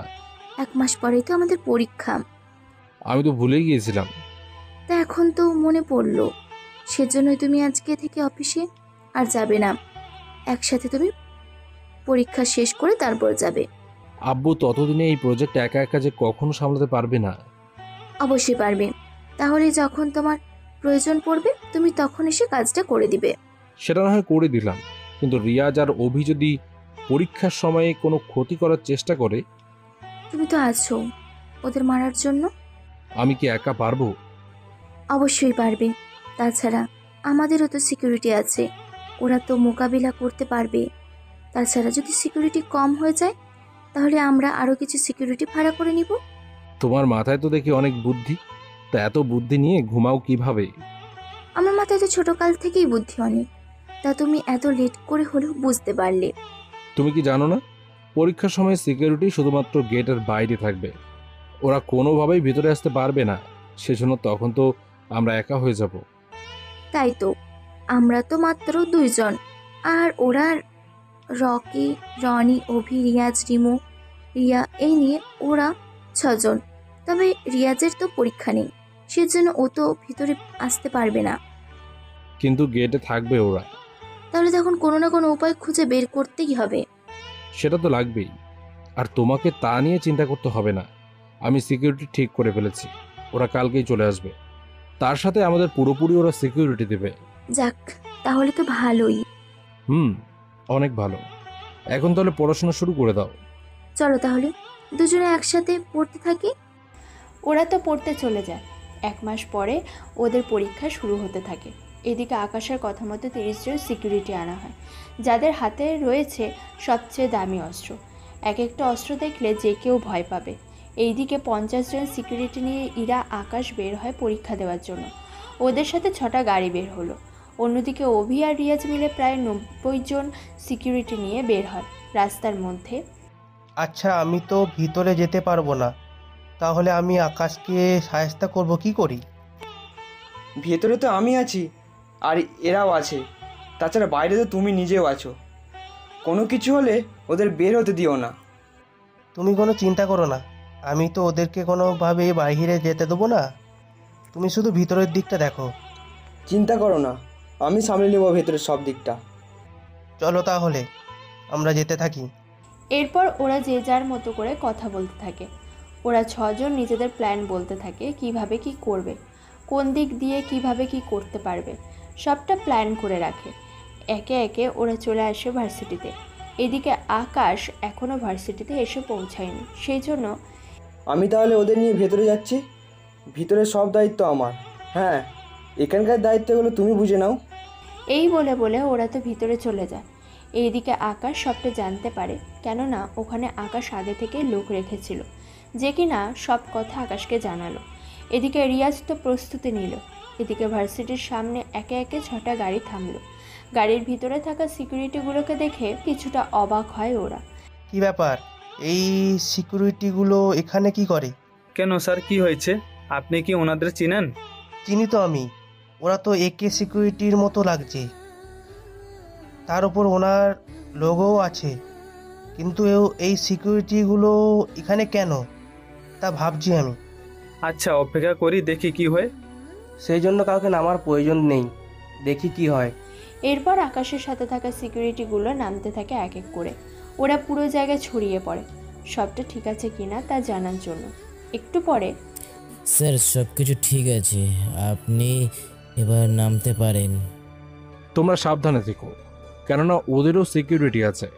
ওরা যদি তোমাদের ওপরে হামলা করে বসে, তোমরাও কিন্তু পাল্টা গুলি করবে। এরপর কি হয় না হয় তা আমি পরে দেখে নেব। ঠিক আছে স্যার, কিন্তু ভিতরে ওরা যদি কোনো কিছু করতে চায়? 3-4 জন স্নাইপারকে তো কাজে লাগিয়ে দিয়েছে, ওরা তো আমাদের ওপরে নজর রাখবেই। ওরা শুধু আমার ইশারা অনুযায়ী কাজ করবে। তুমি না হয় সবটা বুঝে নিলে, কিন্তু আমি কি করব? তুমি আর আমি তো একই রুমে পরীক্ষা দেব, সেজন্য তোমার চিন্তা করতে হবে না। তুমি কি করে এত কিছু জানো? বললাম না, সব প্রশ্নের উত্তর তোমাকে জানতে হবে না। এখন চলো ভিতরে যাই। ওরা নেমে ভিতরে চলে যায়। এদিকে রিয়াজ তো অবাক হয়ে যায়, কেননা একে সিকিউরিটিগুলো আকাশের সাথে কি করে, এটা রিয়াজ ভাবতে থাকে। স্যার কি কিছু ভাবছেন? ভাবছি তোমরা কি ওদের সাথে পারবে? না বস, কোনোভাবেই সম্ভব না। ওদের হাতে অস্ত্রগুলো দেখেছেন কি? ওইগুলো তো অনেক আধুনিক অস্ত্র, ওইগুলো চালানো তো দূরের কথা, আমরা কখনো চোখেও দেখিনি। ওদের পোশাক দেখে তো একেবারে প্রফেশনাল কোনো সিরিয়াল কিলারের মতো লাগছে। আচ্ছা এখন চুপ থাকো, অভি দেখি কি করতে পারে নাকি। যদি কিছু ইশারা করে তাহলে দেখা যাবে। ঠিক আছে বস। এরপর আকাশ আর ইরা ভিতরে এসে পরীক্ষা দিতে থাকে। এদিকে ওরা সবাই একই রুমে পড়েছে, সেই জন্য ইরা অনেকটা ভয় পেয়ে আছে। তাও আকাশ ইরাকে সাহস জোগাতে থাকে। 4 ঘন্টা পরে ওদের পরীক্ষা শেষ হলো। এদিকে অভির প্ল্যান মতো রিয়া আর রিমু ইরার কাছে আসে। ওদের দেখে, কি তোরা এখানে? কেন রে, আমি কি আসতে পারি না? এতক্ষণ ধরে কোনো কথাই বললি না, পরীক্ষা শেষ হলে আর এখনই কথা বলার জন্য চলে এলি, ব্যাপারটা কি বলতো? ওই সময় তো স্যার ছিল পাশে, সেই জন্য চাইলেও কথা বলতে পারিনি। সেটা অবশ্যই ঠিক বলেছিস, তা এখন কি দরকার? আমি তুই রিমু আমার ওয়াশরুম থেকে ঘুরে আসি। তোদের যাওয়ার হলে তোরা এসে ঘুরে আয়, তোরা সেখানে আমাকে কেন টানছিস? আমরা না তোর বান্ধবী, আমাদের সাথে আসলে কি হয়? দাঁড়া, আমি আকাশকে বলে দেখি, ও যদি যেতে দেয় তাহলে যাব। বুঝলাম না, তোর বয়ফ্রেন্ডের অনুমতি নিয়ে এখন তুই ওয়াশরুমেও যাবে? নেব অনুমতি, এতে তোর কোনো সমস্যা? ঠিক আছে, কথা বলায়। এরপর ইরা চলে আসে আকাশের কাছে, এসে কথা বলে। আকাশ ওদের চাল ঠিকই বুঝতে পারে, সেই জন্য, তুমি তো বুঝতেই পারছো ওরা তোমাকে ওয়াশরুমে কেন নিতে চাইছে। এখন আমি কি করব? তুমি যাও, তবে আমি তোমার পিছনেই থাকবো। লেডিস ওয়াশরুমে তুমি আসবে কি করে? আমি বাহিরে থাকবো, তুমি একটা কাজ করো, মোবাইলে কল দাও। ভেতরে কি হচ্ছে না হচ্ছে তা আমি এখান থেকেই শুনতে পাবো। আমার অনেক ভয় হচ্ছে। ভয় পেও না, আমি তো আছি তোমার পাশে, কোনো ক্ষতি আমি তোমার হতে দেব না। আচ্ছা যাই তাহলে আমি। ইরা ওদের সাথে ওয়াশরুমে আসে। ওখানে কি হচ্ছে না হচ্ছে সবটা মোবাইলে শুনতে থাকে। এদিকে আকাশের ইরার কণ্ঠ কেমন যেন লাগছে, সেই জন্য তাড়াতাড়ি করে ভিতরে এসে দেখে রিয়া আর রিমু মিলে ইরাকে ধরে আছে। তা দেখে, ইরার কি হয়েছে? এই কথাটা শুনে রিয়া আর রিমু অবাক হয়ে যায়, সাথে কিছুটা ভয়ও পায়, কেননা ওরা যা ভেবেছিল তা মনে হয় আর হবে না। কি ব্যাপার, আপনি কখন এলেন, তাও লেডিস টয়লেটে? অনেকক্ষণ হয়ে গেছে, তোমরা ফিরছো না বলে আমি চলে আসলাম। তা ইরার কি হয়েছে? এটার কি হয়েছে তা তো জানি না, আসলে আমরা যখন এখানে আসি তখন কিছু পরেই এরা হঠাৎ করে জ্ঞান হারিয়ে ফেলে। তাহলে তোমরা আমাকে খবর কেন দাওনি? এই যে সেই জন্য তো আমরা ওকে ধরে বেঁধে বের করছি, ভেবেছিলাম আপনার কাছে এনে দিব, কিন্তু এখন তো দেখি আপনি নিজে এখানে চলে এসেছেন। তা কত ডলারের বিনিময়ে এসব করছো? মানে কি, কত ডলার? এই যে অভি আর রিয়াজের কাছ থেকে কত ডলার নিয়েছো এই কাজটা করার জন্য? আমরা তো কোনো ডলার নিইনি। তাহলে ডলার ছাড়াই এরকম একটা কাজ করতে বসলে? যাক ভালো, তাহলে তোমরা যখন স্বীকার করবে না তখন আমাকেই তো কিছু একটা করতে হবে। কি করবেন? আকাশ এরপর ইশারা করলে ওদের দুজনের উপরে ঘুমের ইঞ্জেকশন মারা হয়। এতে ওরা দুজনে জ্ঞান হারিয়ে ফেলে আর ওদের মোবাইল দুটো অফ করে রাখা হয়। এরপর ওদের লুকিয়ে বের করে আকাশের কথা মতো ওদের একটা জায়গায় এনে রাখা হয়। এদিকে অভি ওদের খুঁজতে থাকে, কোথাও দেখতে পায় না। তখনই দেখা হয় আকাশের সাথে। তুমি ইরাকে কোথাও দেখেছো? কই না তো, আমি তো উল্টে রিয়া আর রিমুকে খুঁজতেছি, কিন্তু ওদের তো কোথাও খুঁজেও পাচ্ছি না। খুঁজে দেখো কোথায় আছে। সেটাই করতেছি। এইদিকে ওদের থেকে লুকিয়ে আকাশ আগেই ইরাকে হসপিটালে না পাঠিয়ে ইরাকে ওর বাসায় পাঠিয়ে দেয় সিকিউরিটির মাধ্যমে। আর রিয়া আর রিমুকে একটা আন্ডারগ্রাউন্ডে আটকে রাখা হয়। এদিকে রিয়া আর রিমুকে তো খুঁজেই পাচ্ছি না। কোথায় গেছে ওরা? খুঁজে দেখো ভালো করে। আমি তো ভিতরে পুরোটা খুঁজে দেখেছি, ওদের ওয়াশরুমে থাকার কথা, কিন্তু ওখানে নেই। আচ্ছা, ওরা দুজন আমাদের সাথে বেইমানি করলো না তো? আমার তো তা মনে হচ্ছে না। তাহলে ওরা গেল কোথায়? আচ্ছা, ওদের কোনো বিপদ হলো না তো? ওদের বিপদ হবে কি করে? আচ্ছা, আমি লোক পাঠাচ্ছি। এরপর অভি কিছু লোক পাঠায়। ওরা সব খুঁজতে থাকে, কিন্তু তাও কোনোভাবে খুঁজে পায় না। ওদের তো খুঁজেই পেলাম না, আর নাই ইরাকেই পেলাম। হতে পারে ওরা ইরাকে কোনো জায়গায় লুকিয়ে রেখেছে। আচ্ছা, যাই হোক, ওরা সময় হলে যোগাযোগ করে নেবে। এখন চলো আমরা এখান থেকে যাই। ঠিক আছে, চলো। ওরা তো এখান থেকে চলে যায়। এইদিকে আকাশ ওখান থেকে বের হয়ে চলে আসে বাসায়। বিকেলের দিকে ইরার জ্ঞান ফিরে আকাশকে দেখা মাত্র অবাক হয়। এ কি, আমি কোথায়? তুমি যেখানে আছো ঠিক আছো? তুমি যখন পাশে আছো তখন আর ভয় নেই আমার। তা কি থেকে কি হলো আমি তো কিছুই বুঝতে পারছি না। তোমাকে কিছু বুঝতে হবে না, তবে একটা কথা, তুমি যে আমার সাথে আছো তার জন্য বাকিরা না জানতে পারে। জানতে পেলে কি করবে? এরপর ইরাকে সবটা বুঝিয়ে বলতে থাকে। সবটা শোনার পরে, ঠিক আছে, তুমি যা বলছো তাই হবে, কিন্তু আমি পরীক্ষা দেব কি করে?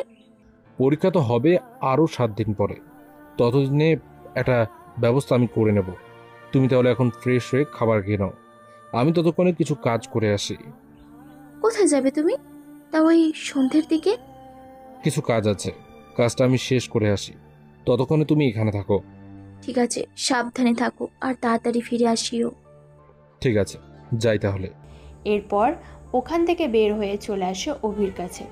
অভির কাছে কেন এসেছে তা আপনারা একটু অপেক্ষা করুন, জানতে পারবেন। অভি তো আকাশকে দেখে অবাক হয়। এ কি, তুই এখানে? তো সাহস তো কম না? আমার সাহস একটু বরাবরই বেশি। কয়েক মাস আগেও তো তুই $1 খরচ করার মতো সামর্থ্য ছিল না। এখন ইরাকে বিয়ে করে তো ভালোই ক্ষমতা দেখাচ্ছিস। ক্ষমতা যদি দেখাতাম তাহলে তুই আর তোর বাবা এখানে টিকে থাকতে পারতে না। ক্ষমতা আমাদেরও আছে, আর আমার সাথে এখন রিয়াজও আছে। সেই জন্য তুই যাই করিস না কেন, কোনোভাবেই আমার সাথে পারবি না। যদিও এই প্রজেক্ট তোদের লাভ হবে অনেক বেশি, কিন্তু যত যাই করিস তাও আমার বরাবর হতে পারবি না। তুই এতক্ষণ ধরে যার যার নাম বললি, যাদের পাওয়ারের বলে এতগুলো কথা বলছিস, তারা যদি আমার আসল নামটা শোনে তাহলে এখানেই আমার পা ধরে মাপ চাইবে। ও তাই নাকি? তুই কে রে? কথাটা রিয়াজ উপর থেকে নামতে নামতে বলল। রিয়াজ যে এখানে থাকবে তা স্বাভাবিক, কিন্তু এখন যে থাকবে তা বুঝতে পারেনি। এত বড় বড় কথা বলছিস তুই কি করে? আমি যদি চাই ইরা আর তার পরিবারের যা কিছু আছে সবটা আমি 1 ঘন্টায় কিনে নিতে পারি, সেখানে তোর মতো ভিখারির কথা বাদই দিলাম। আরে রিয়াজ, কি দরকার ওর সাথে এত কথা বলার? তাছাড়া ও কেন এখানে এসেছে সেটা আগে শুনি। দরকার পড়লে $1-2 দিয়ে বিদায় করে দিব। সেটাই করো, এমনিতে টেনশনে অবস্থা শেষ। রিয়ার রিমুর জন্য অনেক টেনশন হচ্ছে, তাই না?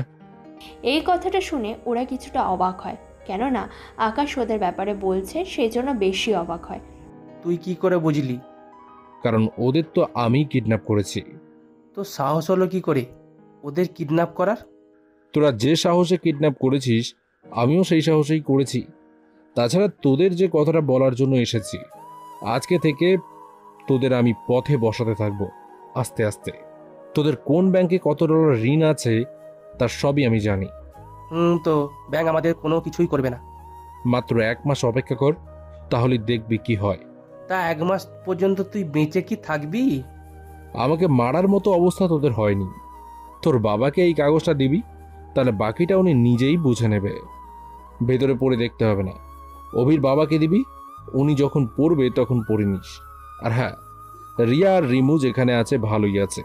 তোদের যেদিন পথে বসাতে পারবো সেদিনই আমি ওদের ছেড়ে দেব। কথাটা বলে চলে আসে ওখান থেকে। কিছুক্ষণ পর যখন অভির বাবা আসে, ওনাকে তখন কাগজটা দেয় অভি। কাগজ নিয়ে পড়তে থাকে। পড়া শেষ হলেই কাগজটা ওনার হাত থেকে পড়ে যায়। আমার মনে হয় এবার পথে বসতে হবে। ব্যাংক থেকে যে ডলার আমরা লোন নিয়েছি সেগুলো আমাদের 1 মাসের ভেতর দিতে বলেছে। যদি না দিই তাহলে আমাদের সব কিছু ওরা নিলামে উঠাবে। আমাদের যত ডলার লোন আছে আমরা যদি আমাদের সব কিছু বিক্রি করে দিই তবুও সেই লোন পরিশোধ হবে না। কি বলছেন আঙ্কেল, এত লোন আপনাদের? হ্যাঁ, এতগুলো বছর ব্যাংকের ডলার খেয়েই সবটা ধামাচাপা দিয়েছিলাম, কিন্তু হঠাৎ করে এই ডলারের রহস্য বের করলো কে? কে করেছে তা জেনে আপনি কি করবেন?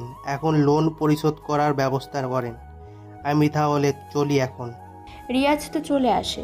এদিকে অভি আর ওর বাবা এই নিয়ে সাহায্য চাইতে জাফরের কাছে আসে পরের দিন। অভি আর ওর বাবা বসে আছে জাফরের সাথে কথা বলার জন্য।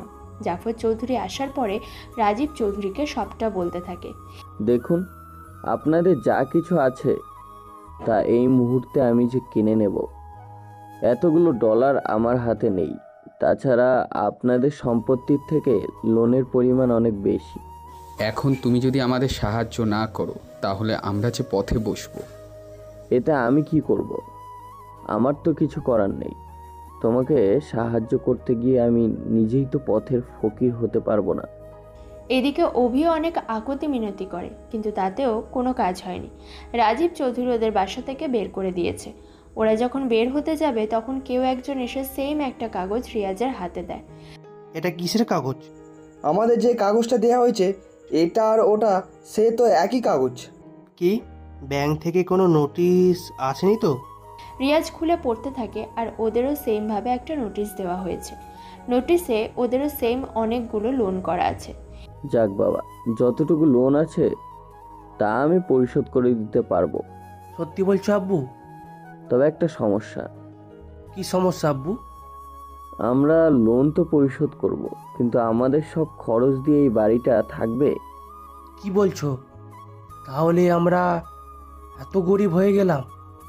আমি তো এটাই বুঝছি না কে এই ব্যক্তি যে কিনা আমার লোনের ব্যাপারটা এইভাবে হাইকোর্টের মাধ্যমে নোটিশ করে আমাকে পাঠায়। এটা ওই ছেলেটার কাজ। কোন ছেলেটা? ইরার বাবার কোম্পানিতে যে ছেলেটা আছে আকাশ, এটা ওরই কাজ। কেননা অভিদের লোনের ব্যাপারে যে কাগজ এসেছে এটা ওই এনেছে, আর আমি শিওর এই কাগজটা ওই দিয়েছে। এখন ওই ব্যাপারে কথা না বলে লোন পরিশোধ করার ব্যাপারে মনোযোগ দাও। এদিকে অভি আর ওর বাবা চলে যায়, আর ওদের এই লোনের ব্যাপারে এখন সবাই জেনে গেছে। আর এই নিয়ে সবাই ওনাদের কোম্পানি থেকে সরে যেতে থাকে। তা নিয়ে ওরা চারজনে অনেক চিন্তিত। এদিকে একটা গুড নিউজ আছে। কি সেটা আব্বু? জাফর আর রাজীব ওরা তো পথে বসে গেছে। কি করে হলো এটা? ওনাদের তো সম্পত্তি এত পরিমাণের যে চাইলেও শেষ হওয়ার নয়। সেটা আমিও জানি। তাছাড়া ওরা ব্যাংক থেকে অনেক লোন নিয়েছিল, আর সে লোনের জন্যই এরকম হয়েছে। এখন ব্যাংক থেকে ওদের চাপ দিল, আর ওরা এখন সেজন্য পথে বসে গেল। যাক, ভালো হয়েছে। আমাকে ওদের পাওয়ার অপূর্ণ রয়ে গেল। যাক, এতদিনে তোর উপর থেকে কালো ছায়া নামলো। এখনো কিন্তু কালো ছায়া নামেনি। তুমি কখন এলে? এই তো মাত্র এলাম। কি বলো অভি? আর ওর বাবা তো পথে বসার মতো অবস্থা হয়ে গেছে।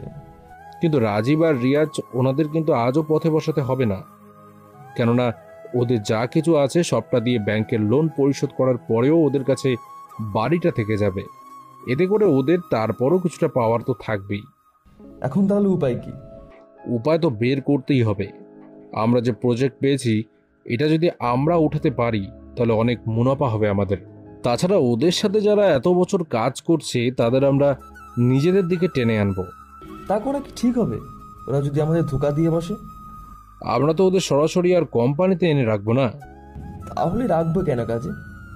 ওদের দিয়ে আমরা কাজ করাবো প্রজেক্টের। এতে ওরাও কিছু মুনাফা পাবে আর আমাদেরও কাজ এগোবে কিছুটা। কিন্তু ওরা কি আজও তাতে রাজি হবে? রাজি হওয়া ছাড়া ওদের কোনো উপায় তো রাখবো না আমি।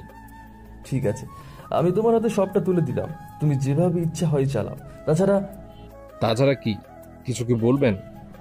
বলতে তো চেয়েছিলাম, কিন্তু কিভাবে বলবো তাই ভাবছি। আপনি নির্দ্বিধায় বলতে পারেন। আমি কাল উকিলকে আসতে বলেছি। উকিলের কথা শুনে ইরার মন তো আনচান করে ওঠে, কেননা ইরা ভাবছে, আচ্ছা আবু হঠাৎ করে উকিল কেন আনবে? আমার আর আকাশের ডিভোর্স করিয়ে দেবে না তো, নাকি অন্য কোনো কারণে? আল্লাহ, আমার আর আকাশের ডিভোর্স নিয়ে যেন আবু কোনো কথা না বলে। উকিলের সাথে তুমি আমাদের রক্ষা করো। কি হয়েছে ইরা, তুই এইভাবে চুপ করে কি ভাবছিস? আচ্ছা তুমি উকিল কেন আনবে? আমি আর কতদিন বাঁচবো বল, সেজন্য আমার যা কিছু আছে তা আমি তোদের দুজনের মধ্যে সমানভাবে ভাগ করে দেব। এটা তো ঠিক না। আবু, আকাশ তো ঠিকই বলেছে, এটা তো ঠিক না। তুমি কেন আমাদের নাম দিবে? তাহলে আমার এই সম্পত্তির ভাগ নিবে কি শুনি? তাই তুমি তোমার জন্য কিছুই রাখবে না? আরে পাগলি মেয়ে আমার জন্য রেখে কি করব? আমার সবই তো তোদের, সেজন্য আমি কোনো কিছু শুনতে চাই না। আমি যা বলেছি সেটাই হবে। ইরা আর আকাশ এই নিয়ে তেমন একটা কথা বলেনি। ওরা নিজেদের মতো করে চলে আসে রুমে। পরের দিন উকিল এসে কাগজপত্র সব ঠিক করে রাখে। তারপর ওদের সাইনগুলো নিয়ে সবটা ওদের বুঝিয়ে দেয়। ওখান থেকে বের হয়ে আকাশ ওই লোকগুলোর সাথে কথা বলে, যারা এতদিন ধরে রাজীব আর জাফরের সাথে কাজ করে এসেছিল। ওদের সাথে সবটা কথা বলে ঠিক করে চলে আসে অফিসে, আর সবটা জানায় ইরার বাবাকে। যাক, তাহলে নিশ্চিন্ত হওয়া গেল। তবে এখন আমাদের কিছুটা সাবধানে থাকতে হবে। আবার কেন সাবধানে থাকতে হবে? কারণ কোর্টের তারিখ অনুযায়ী ওদের হাতে আরও 15 দিন সময় আছে।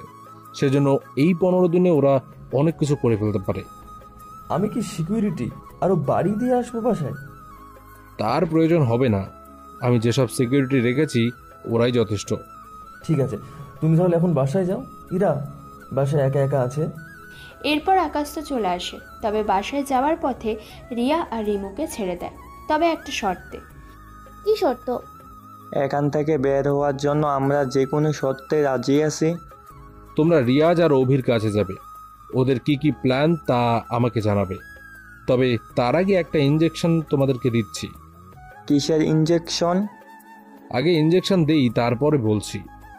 এরপর ইনজেকশন দেওয়ার পরে, এটা হলো এক প্রকারের ভাইরাসের ইনজেকশন, তবে ভয় নেই।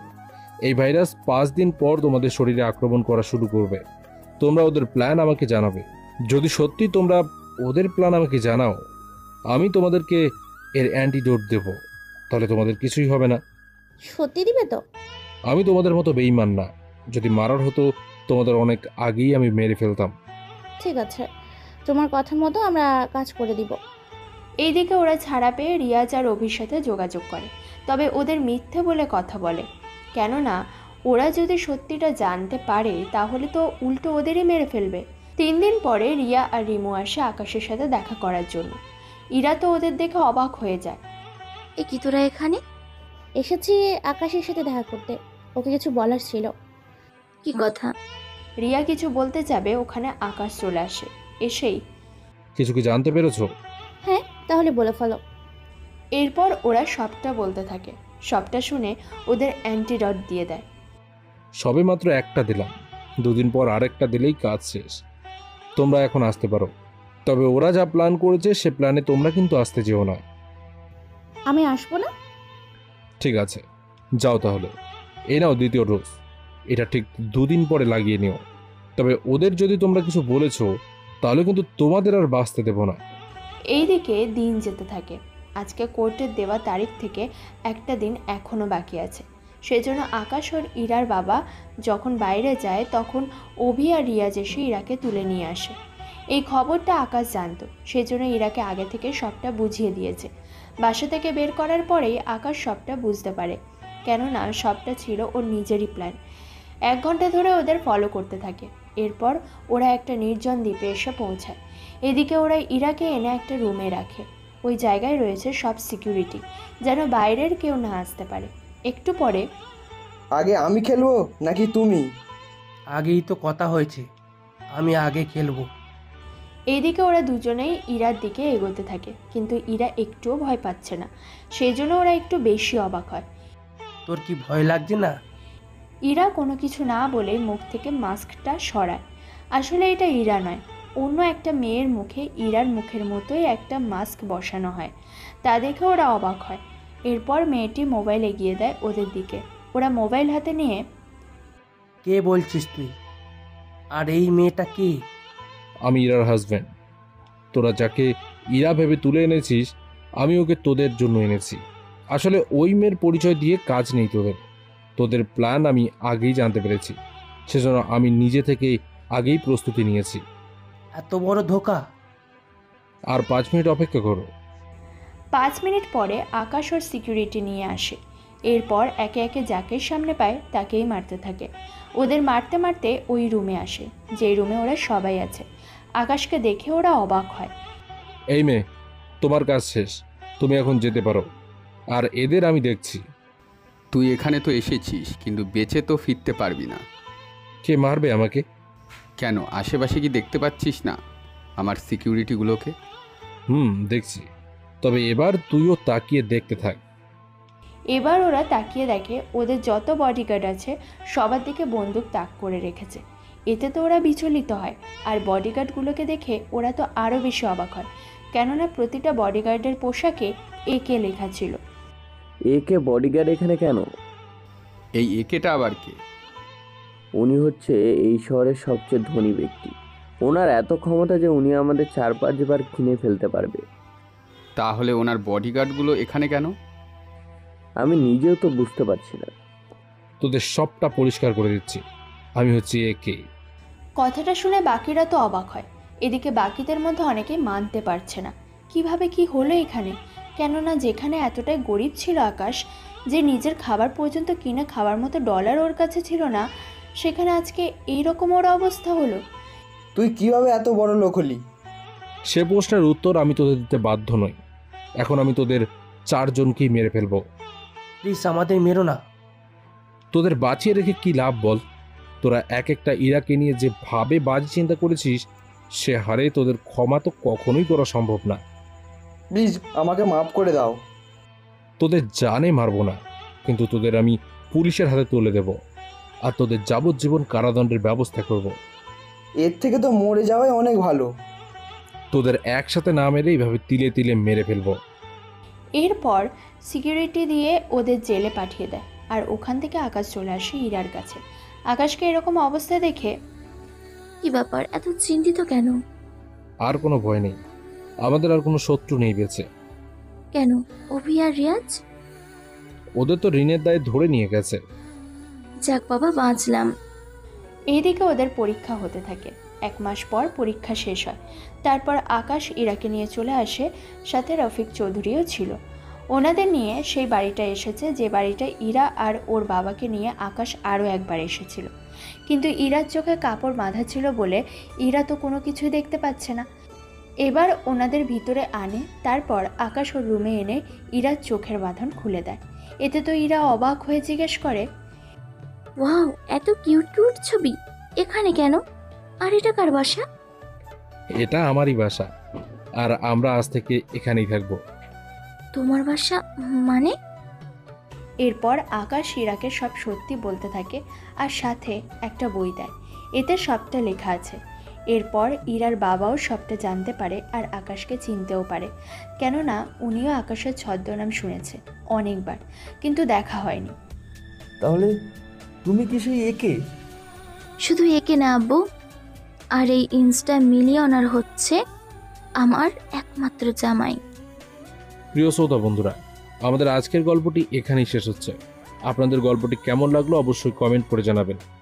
এছাড়া এখনও পর্যন্ত যারা আমাদের চ্যানেলটিকে সাবস্ক্রাইব করেননি, প্লিজ সাবস্ক্রাইব করুন এবং পাশে থাকা বেল আইকনটি প্রেস করুন, যাতে করে সবার আগে আপনার কাছে আমাদের গল্পগুলো পৌঁছে যায়। তো আজকের মতো গল্প এই পর্যন্তই। দেখা হচ্ছে পরবর্তী গল্পে। ততক্ষণ ভালো থাকবেন, সুস্থ থাকবেন।